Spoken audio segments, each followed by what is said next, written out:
सभी को जय मसीह की। आप सभी का स्वागत है पवित्र बाइबल में। आज का वचन है मत्ती का अध्याय 16 से 20 तक का अध्ययन। फरीसियों और सदूकियों ने पास आकर उसे परखने के लिए उससे कहा, हमें स्वर्ग का कोई चिन्ह दिखा। उसने उनको उत्तर दिया, सांझ को तुम कहते हो मौसम अच्छा रहेगा, क्योंकि आकाश लाल है, और भोर को कहते हो आज आंधी आएगी, क्योंकि आकाश लाल और धूमिल है। तुम आकाश के लक्षण देखकर उसका भेद बता सकते हो, पर समयों के चिन्हों का भेद क्यों नहीं बता सकते? इस युग के बुरे और व्यभिचारी लोग चिन्ह ढूंढते हैं, पर योना के चिन्ह को छोड़ उन्हें और कोई चिन्ह न दिया जाएगा। और वह उन्हें छोड़कर चला गया। चेले झील के उस पार पहुंचे, पर वे रोटी लेना भूल गए थे। यीशु ने उनसे कहा, देखो, फरीसियों और सदूकियों के खमीर से सावधान रहना। वे आपस में विचार करने लगे, हम रोटी नहीं लाए इसलिए वह ऐसा कहता है। यह जानकर यीशु ने उनसे कहा, हे अल्पविश्वासियों, तुम आपस में क्यों विचार करते हो कि हमारे पास रोटी नहीं है? क्या तुम अब तक नहीं समझे? क्या तुम्हें उन 5,000 की 5 रोटियां स्मरण नहीं, और न यह कि तुमने कितनी टोकरियां उठाई थीं, और न उन 4,000 की 7 रोटियां, और न यह कि तुमने कितने टोकरे उठाए थे? तुम क्यों नहीं समझते कि मैंने तुमसे रोटियों के विषय में नहीं कहा, परंतु यह कि तुम फरीसियों और सदूकियों के खमीर से सावधान रहना? तब उनकी समझ में आया कि उसने रोटी के खमीर से नहीं, पर फरीसियों और सदूकियों की शिक्षा से सावधान रहने को कहा था। यीशु कैसरिया फिलिप्पी के प्रदेश में आया और अपने चेलों से पूछने लगा, लोग मनुष्य के पुत्र को क्या कहते हैं? उन्होंने कहा, कुछ तो यूहन्ना बपतिस्मा देने वाला कहते हैं, और कुछ एलिया, और कुछ यिर्मयाह या भविष्यद्वक्ताओं में से कोई एक कहते हैं। उसने उनसे कहा, परंतु तुम मुझे क्या कहते हो? शमौन पतरस ने उत्तर दिया, तू जीवते परमेश्वर का पुत्र मसीह है। यीशु ने उसको उत्तर दिया, हे शमौन, योना के पुत्र, तू धन्य है, क्योंकि मांस और लहू ने नहीं, परंतु मेरे पिता ने जो स्वर्ग में है, यह बात तुझ पर प्रकट की है। और मैं भी तुझसे कहता हूँ कि तू पतरस है, और मैं इस पत्थर पर अपनी कलीसिया बनाऊंगा, और अधोलोक के फाटक उस पर प्रबल न होंगे। मैं तुझे स्वर्ग के राज्य की कुंजियां दूंगा, और जो कुछ तू पृथ्वी पर बांधेगा वह स्वर्ग में बंधेगा, और जो कुछ तू पृथ्वी पर खोलेगा वह स्वर्ग में खुलेगा। तब उसने चेलों को चिताया कि किसी से न कहना कि मैं मसीह हूँ। उस समय से यीशु अपने चेलों को बताने लगा, अवश्य है कि मैं यरूशलेम को जाऊं, और पुरनियों और प्रधान याजकों और शास्त्रियों के हाथ से बहुत दुख उठाऊं, और मार डाला जाऊं, और तीसरे दिन जी उठूं। इस पर पतरस उसे अलग ले जाकर झिड़कने लगा, हे प्रभु, परमेश्वर न करे, तेरे साथ ऐसा कभी न होगा। उसने मुड़कर पतरस से कहा, हे शैतान, मेरे सामने से दूर हो। तू मेरे लिए ठोकर का कारण है, क्योंकि तू परमेश्वर की बातों पर नहीं, परंतु मनुष्यों की बातों पर मन लगाता है। तब यीशु ने अपने चेलों से कहा, यदि कोई मेरे पीछे आना चाहे तो अपने आप का इनकार करे और अपना क्रूस उठाए और मेरे पीछे हो ले। क्योंकि जो कोई अपना प्राण बचाना चाहे वह उसे खोएगा, और जो कोई मेरे लिए अपना प्राण खोएगा वह उसे पाएगा। यदि मनुष्य सारे जगत को प्राप्त करे और अपने प्राण की हानि उठाए तो उसे क्या लाभ होगा? या मनुष्य अपने प्राण के बदले क्या देगा? मनुष्य का पुत्र अपने स्वर्गदूतों के साथ अपने पिता की महिमा में आएगा, और उस समय वह हर एक को उसके कामों के अनुसार प्रतिफल देगा। मैं तुमसे सच कहता हूँ कि जो यहाँ खड़े हैं उनमें से कुछ ऐसे हैं कि वे जब तक मनुष्य के पुत्र को उसके राज्य में आते हुए न देख लेंगे, तब तक मृत्यु का स्वाद कभी न चखेंगे। 6 दिन के बाद यीशु ने पतरस और याकूब और उसके भाई यूहन्ना को साथ लिया और उन्हें एकांत में किसी ऊंचे पहाड़ पर ले गया। वहां उनके सामने उसका रूपांतर हुआ और उसका मुंह सूर्य के समान चमका और उसका वस्त्र ज्योति के समान उजला हो गया।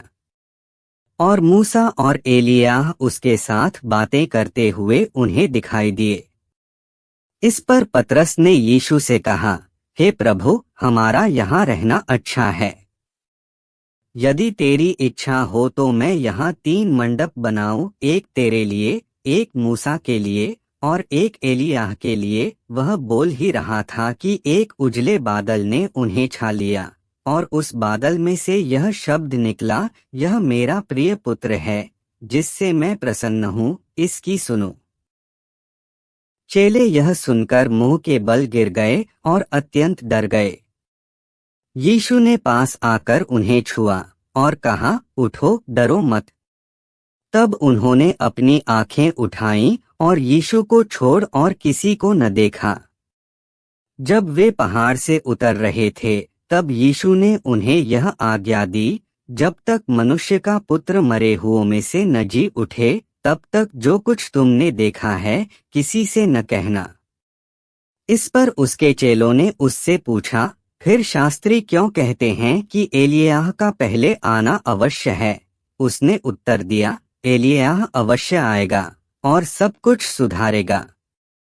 परंतु मैं तुमसे कहता हूँ कि एलियाह आ चुका है और लोगों ने उसे नहीं पहचाना, परंतु जैसा चाहा वैसा ही उसके साथ किया। इसी रीति से मनुष्य का पुत्र भी उनके हाथ से दुख उठाएगा। तब चेलों ने समझा कि उसने हमसे यूहन्ना बपतिस्मा देने वाले के विषय में कहा है। जब वे भीड़ के पास पहुँचे तो एक मनुष्य उसके पास आया और घुटने टेक कर कहने लगा, हे प्रभु, मेरे पुत्र पर दया कर, क्योंकि उसको मिर्गी आती है और वह बहुत दुख उठाता है और बार बार आग में और बार बार पानी में गिर पड़ता है।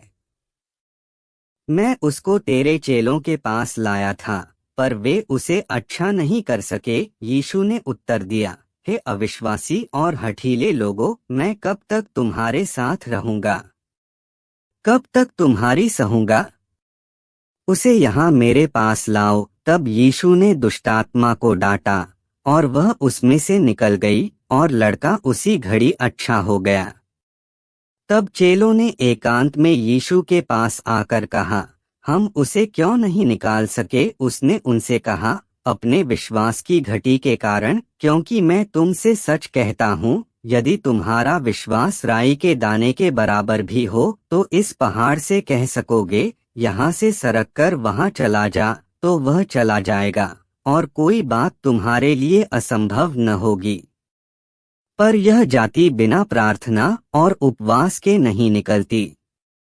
जब वे गलील में थे तो यीशु ने उनसे कहा, मनुष्य का पुत्र मनुष्यों के हाथ में पकड़वाया जाएगा, वे उसे मार डालेंगे और वह तीसरे दिन जी उठेगा। इस पर वे बहुत उदास हुए।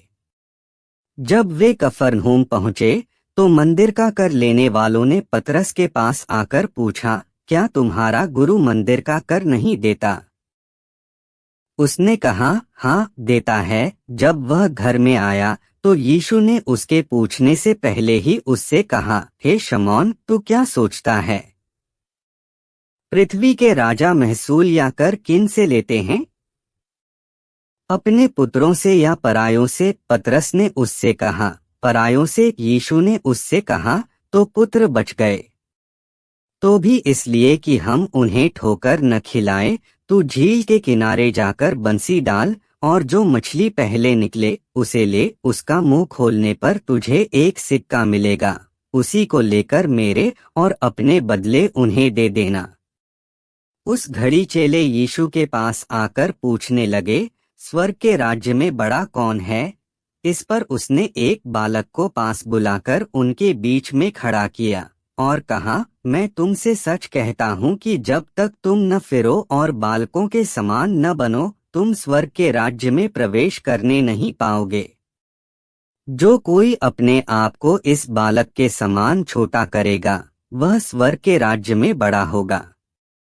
और जो कोई मेरे नाम से एक ऐसे बालक को ग्रहण करता है, वह मुझे ग्रहण करता है। पर जो कोई इन छोटों में से जो मुझ पर विश्वास करते हैं, एक को ठोकर खिलाए, उसके लिए भला होता कि बड़ी चक्की का पाट उसके गले में लटकाया जाता और वह गहरे समुद्र में डुबाया जाता। ठोकरों के कारण संसार पर हाय। ठोकरों का लगना अवश्य है, पर हाय उस मनुष्य पर जिसके द्वारा ठोकर लगती है।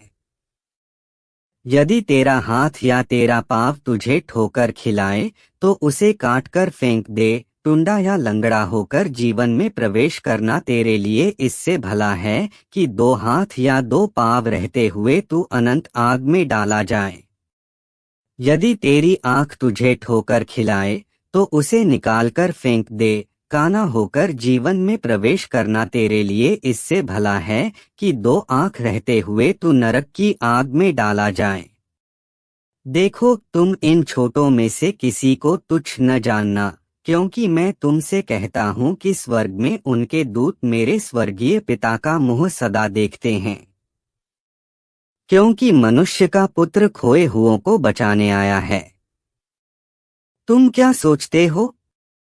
यदि किसी मनुष्य की 100 भेड़ें हों और उनमें से एक भटक जाए, तो क्या वह 99 को छोड़कर और पहाड़ों पर जाकर उस भटकी हुई को न ढूंढेगा? और यदि ऐसा हो कि उसे पाए, तो मैं तुमसे सच कहता हूँ कि वह उन 99 भेड़ों के लिए जो भटकी नहीं थीं, इतना आनंद नहीं करेगा जितना कि इस भेड़ के लिए करेगा।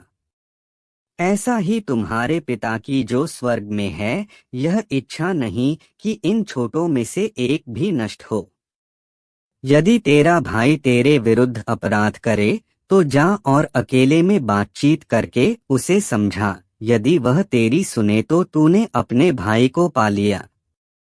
यदि वह न सुने, तो 1 या 2 जन को अपने साथ और ले जा, कि हर एक बात 2 या 3 गवाहों के मुंह से निश्चित की जाए। यदि वह उनकी भी न माने, तो कलीसिया से कह दे, परंतु यदि वह कलीसिया की भी न माने, तो तू उसे अन्य जाति और महसूल लेने वाले जैसा जान। मैं तुमसे सच कहता हूँ, जो कुछ तुम पृथ्वी पर बांधोगे, वह स्वर्ग में बंधेगा, और जो कुछ तुम पृथ्वी पर खोलोगे, वह स्वर्ग में खुलेगा। फिर मैं तुमसे कहता हूँ, यदि तुम में से 2 जन पृथ्वी पर किसी बात के लिए एक मन होकर उसे मांगे, तो वह मेरे पिता की ओर से जो स्वर्ग में है, उनके लिए हो जाएगी। क्योंकि जहाँ 2 या 3 मेरे नाम पर इकट्ठा होते हैं, वहाँ मैं उनके बीच में होता हूँ। तब पतरस ने पास आकर उससे कहा, हे प्रभु, यदि मेरा भाई अपराध करता रहे, तो मैं कितनी बार उसे क्षमा करूं? क्या 7 बार तक? यीशु ने उससे कहा, मैं तुझसे यह नहीं कहता कि 7 बार तक, वरन 7 बार के 70 गुने तक। इसलिए स्वर्ग का राज्य उस राजा के समान है, जिसने अपने दासों से लेखा लेना चाहा। जब वह लेखा लेने लगा, तो एक जन उसके सामने लाया गया जो 10,000 तोड़े का कर्जदार था। जबकि चुकाने को उसके पास कुछ न था, तो उसके स्वामी ने कहा, यह और इसकी पत्नी और बाल बच्चे और जो कुछ इसका है सब बेचा जाए और कर्ज चुका दिया जाए। इस पर उस दास ने गिरकर उसे प्रणाम किया और कहा, हे स्वामी, धीरज धर, मैं सब कुछ भर दूंगा। तब उस दास के स्वामी ने तरस खाकर उसे छोड़ दिया और उसका कर्ज भी क्षमा कर दिया। परंतु जब वह दास बाहर निकला, तो उसके संगी दासों में से एक उसको मिला जो उसके 100 दीनार का कर्जदार था। उसने उसे पकड़कर उसका गला घोंटा और कहा, जो कुछ तुझ पर कर्ज है भर दे। इस पर उसका संगी दास गिरकर उससे विनती करने लगा, धीरज धर, मैं सब भर दूंगा। उसने न माना, परंतु जाकर उसे बंदीगृह में डाल दिया कि जब तक कर्ज भर न दे, तब तक वहीं रहे। उसके संगी दास यह जो हुआ था देखकर बहुत उदास हुए और जाकर अपने स्वामी को पूरा हाल बता दिया। तब उसके स्वामी ने उसको बुलाकर उससे कहा, हे दुष्ट दास, तूने जो मुझसे विनती की तो मैंने तेरा वह पूरा कर्ज क्षमा कर दिया। इसलिए जैसे मैंने तुझ पर दया की, वैसे ही क्या तुझे भी अपने संगी दास पर दया करना नहीं चाहिए था? और उसके स्वामी ने क्रोध में आकर उसे दंड देने वालों के हाथ में सौंप दिया कि जब तक वह सब कर्ज भर न दे तब तक उनके हाथ में रहे। इसी प्रकार यदि तुम में से हर एक अपने भाई को मन से क्षमा न करेगा, तो मेरा पिता जो स्वर्ग में है तुमसे भी वैसा ही करेगा। जब यीशु ये बातें कह चुका तो गलील से चला गया और यरदन के पार यहूदिया के प्रदेश में आया। तब बड़ी भीड़ उसके पीछे हो ली और उसने वहां उन्हें चंदा किया। तब फरीसी उसकी परीक्षा करने के लिए पास आकर कहने लगे, क्या हर एक कारण से अपनी पत्नी को त्यागना उचित है? उसने उत्तर दिया, क्या तुमने नहीं पढ़ा कि जिसने उन्हें बनाया उसने आरंभ से नर और नारी बनाकर कहा, इस कारण मनुष्य अपने माता पिता से अलग होकर अपनी पत्नी के साथ रहेगा और वे दोनों एक तन होंगे। वे अब दो नहीं परंतु एक तन हैं।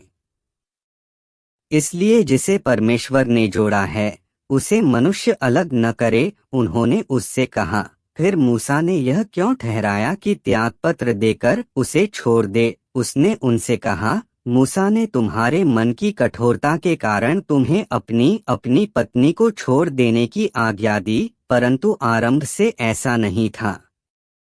और मैं तुमसे कहता हूँ कि जो कोई व्यभिचार को छोड़ और किसी कारण से अपनी पत्नी को त्यागकर दूसरी से विवाह करे, वह व्यभिचार करता है, और जो उस छोड़ी हुई से विवाह करे वह भी व्यभिचार करता है। चेलों ने उससे कहा, यदि पुरुष का स्त्री के साथ ऐसा संबंध है तो विवाह करना अच्छा नहीं। उसने उनसे कहा, सब यह वचन ग्रहण नहीं कर सकते, केवल वे जिनको यह दान दिया गया है।